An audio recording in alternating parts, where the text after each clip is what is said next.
एक बारको जुनी मरेरै जानु, 2 फुक श्वास फेरिदिउँ, रोइदिउँ कहिले हाँसिदिउँ कहिले, 2 सिप सपना पिदिउँ। भिडमा लाटा जस्तो उकालो फर्केर ठोकिँदै हिँडिरहेको मान्छे देख्नु भएको छ नि?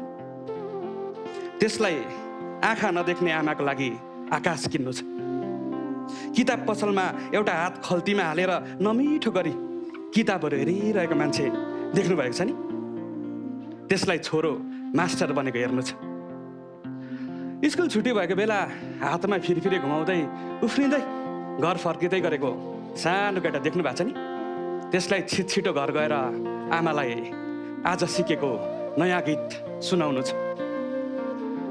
बडो उटपटाङ पो हुन्छ त सपनाहरू, जादु जस्तो। नभए किन नाच्नु सुन्तली लिपस्टिक लगाएर?